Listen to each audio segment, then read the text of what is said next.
Sim, são 2h30 da manhã. Sim, eu estou gravando. Sim, eu vou postar. E é isso aí, eu não dormi, então o dia não acabou. O dia só acaba quando eu durmo e vou pro outro dia. Estou no mesmo dia na minha cabeça. Então, meu relógio biológico, tá bem? Let's go. How I stopped existing and started actually living. Como eu parei de existir e comecei a viver. Isso aí é profundo. There is a distinct difference between existing and living, and for the past few years, I have just been existing. There is a distinct difference between existing Tem uma diferença distinta entre existir e viver. and living, and for the past few years, I have just E nos anos atrás eu estava apenas existindo. been existing. The story starts 2 Fridays ago. Midnight in the Lower East Side with two of my friends. It was the kind of night where you say one more drink 4 times and you somehow end up at a rave in Brooklyn. Someone's talking to a stranger about Nietzsche or their ex or both, and somehow we stayed out until 5 a.m. and decided to see the sunrise on the East River. So we walked and sat there on a bench, half drunk, fully running on whatever chemical your body releases when it's given up on sleep, and started talking about how bizarre it is that you can live in the most overstimulating city on the planet and still feel like you're on autopilot. Then I just asked, what word do you want to define this summer? One of them said alive, so I'm stealing it. Because honestly, that's exactly it. Eu quero me sentir vivo. I want to feel alive. See, here's the thing that no one warns you about adulthood. Not the taxes, not the weird knee pain that shows up once every 3 months. Those are pretty well documented. What no one tells you is that time changes texture. In school, life had a built-in plot structure. There was the pilot episode, first week, new people, an innocent excitement. Then there was the midterms, the midterm crisis, and then there was the finale. Every few months, the cast would rotate, the setting would shift, and you would get a soft reset. And then you graduate. And suddenly, a Tuesday in March and a Tuesday in October are the same episode. There are no more semesters, no more syllabi dictating the start of a new season. You're just renewed for infinite seasons with no writer's room. So, what do? You build a routine, because that's what everyone does. You Esse sotaque dela tá difícil de entender às vezes. wake up, coffee, work, eat, run, scroll, sleep. And the routine is fine. The routine is responsible. The routine is what your parents describe as having your life together. But somewhere inside the routine, you go numb.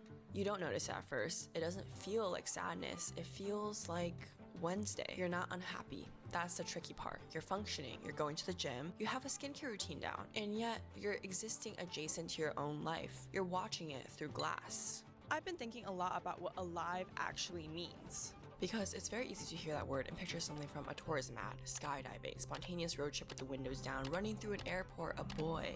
But I don't think that's it. I think feeling alive is much less cinematic and much more inconvenient than we've been sold.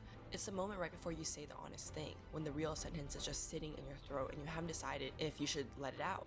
That's alive. It's walking home the long way because the air feels a certain way and you're just not ready to be inside yet, even though your feet hurt and you have a perfectly good Metro card. Na minha cabeça, a música e o áudio dela tá muito similar. Eu não consigo distinguir o áudio sem a música me atrapalhar. Não sei se pra todo mundo é isso, tá? Depois comenta aí embaixo. Pra mim tá assim. It's being in a conversation where you lose track of time, not because it's entertaining, but because someone is actually seeing you. I think what alive really means is presence, the moment where the distance between you and your experience just collapses, where you stop narrating your life and you're just in it. No internal commentary, no content ideas, you're just there. And the reason those moments feel so real is because most of the time there Você só está lá. is a distance. You are one step removed. You're the protagonist and the audience simultaneously. You're living your life. Você é protagonista em simultâneas audiências que ela falou, não lembro. And also watching you live it as well. Here's a part that I wasn't really sure how to say, but I think sometimes we don't feel alive because we're quietly, privately afraid to. Because sometimes being fully present means being fully exposed, and exposure is a terrible business model for someone who spent years building a very functional emotional firewall. If you let yourself get swept up in a perfect night, you also have to feel a very specific type of loneliness of getting home at 3 a.m. and taking your makeup off alone. If you let yourself fall for someone, you have to sit with the possibility that it might end. So we do the rational thing. We insulate, we build routines that are comfortable and predictable and require very little emotional risk. We get really, really good at being fine. And fine is the most dangerous word in the English language because no one checks on you when you're fine. Tá, o que ela tá falando é o seguinte, porque quando nós conversamos assim, falamos sobre viver é diferente de existir, tem vezes que a gente foca em que viver não podemos viver com rotina, porque a rotina vai fazer a gente existir porque é um padrão dos nossos estímulos, dos nossos... Perdi a palavra. Mas enfim, tem gente que fala que a rotina não pode existir para a gente viver. Porque para a gente viver tem que ser tudo intenso. E rotina ela é muito padronizada, previsível e periódica também. Ela tá falando o contrário, ela tá falando que pode ter rotinas e você vai viver em intervalos, não dependendo só naqueles momentos, aqueles pequenos momentos. Igual, na minha rotina diária, tenho que trabalhar, lógico, mas é uma rotina boba. Tenho que estudar aqui, tenho que estudar meu inglês, tenho que estudar para faculdade, tenho que ir para academia. Fiz essas 4 coisas, beleza. Não vou ficar vegetando na cama, não vou ficar scrollando o TikTok igual um doido. Eu vou caçar alguma coisa para fazer. Vou ver se eu saio com a minha esposa para me alimentar. Vou ver se vejo uma série na TV pra gente se distrair um pouco. Mas tem que caçar alguma coisa. Including yourself. And O que ela falou ali fine is the most dangerous word in the English language because no one checks on you when you're fine, including yourself. Ela tá falando que fine é uma palavra em inglês que é bem, que é estranho em inglês porque ninguém vai checar se você está bom, se você está bem, incluindo você. Checar? Checkzone. Eu acho que checkzone não é checar não, mas enfim, eu não sei. Não sei a tradução. I have this theory about summer, specifically summer in New York. In the city, July is objectively miserable. The subway smells disgusting. It smells like pee. A pigeon is probably gonna shit on you at some point. Your apartment shrinks. You develop a relationship with your AC unit that's more intimate than most of your friendships. Everything is sticky, stinky, loud, and because everything Tudo está bagunçado, fedido e barulhento. is too much, people stop hiding. They sit on stoops, they stay out too late on a Tuesday. They talk to the person next to them at the bar because it's too hot to maintain normal social boundaries. People fall in love on fire escapes. The air is heavy and slow and golden. The city smells like sweat and ambition, which for the record is a terrible combination, but somehow the most romantic thing in the world. There's this shared urgency in summer. Even though everyone's tired, even though everyone's overstimulated, there's this unspoken agreement that these months count, that the clock is running, and that urgency strips the insulation away. It forces proximity. And proximity, it turns out, is where aliveness lives. That's why the best nights of your life are ones that you never planned. They're the ones that just happened because you said yes when your friend called you at midnight and you were already in bed. Because you stayed 1 more hour, because you went to the 3rd location, because you walked 40 blocks instead of taking the train. And somewhere around block 22, the city did that thing where it feels like it's yours.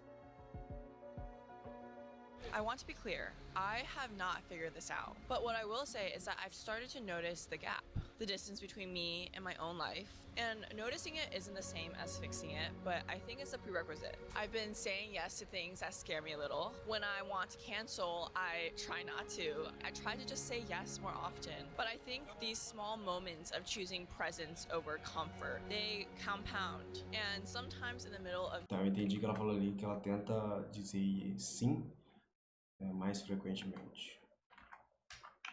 doing whatever, I get a small flash of that feeling, the feeling of being alive. That morning on the East River, after my friend said alive, we didn't really talk about it after that. We just sat there, and the sky was doing its whole performance. Pink, then gold, then the shade of blue that makes you briefly religious. The city was waking up behind us, and none of us reached for our phones. And I think that was the most alive I'd felt in months. Not because it was something really different, but because I wasn't trying to be anywhere else. I I wasn't optimizing the moment, I was just in it. I don't know if you can chase that feeling. I think the whole cruel joke is the moment you try to hold on to it, it becomes a thing you're performing, and you're watching yourself feel alive, which is a completely different thing than actually feeling alive. But I think you can build a life with more room for it. More gaps, more yeses, less insulation, more why the fuck not. A little less fine, and a little more awake. I'm trying. I don't know if it's 100% working yet, but I think trying is the point. Or at least that's what I'm telling myself. And right now, that's enough. Mano, é isso. Viver geralmente não é só. É. Quando você lembra que você está no automático, você tem duas opções. Você tem a opção de continuar no automático ou você tem a opção de sair do automático e tentar pensar por conta própria, sem ser naquele mecanismo automatizado. Sempre quando eu lembro que eu estou automático, eu tento inventar coisas para fazer. Por quê? É bom para você, se distrai e acaba com aquela ansiedade que nós temos ultimamente.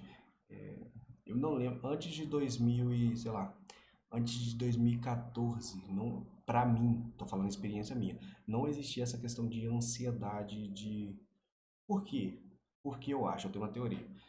Isso aqui trouxe muita ansiedade pra gente. Telefone. Telefone, e aí eu comecei a trabalhar também, então telefone junto com o serviço foram coisas que me trouxeram bastante ansiedade. E eu sempre penso no futuro. Antes de 2014, eu tinha 13 anos, 12 anos e eu não pensava nisso. Igual. E eu também não tinha responsabilidades. Talvez isso traz alguma ansiedade. A responsabilidade de ser alguma coisa te traz bastante ansiedade. E igual hoje, eu podia não ter feito esse vídeo, podia ter parado com o meu score de vídeos todos os dias, mas eu pensei, pô, eu atrasei um pouco, vou fazer, não tem essa de. Mas se fosse o Mario do passado, de uns anos atrás, ia falar, pô, já era, um lixo, vou desistir, entendeu?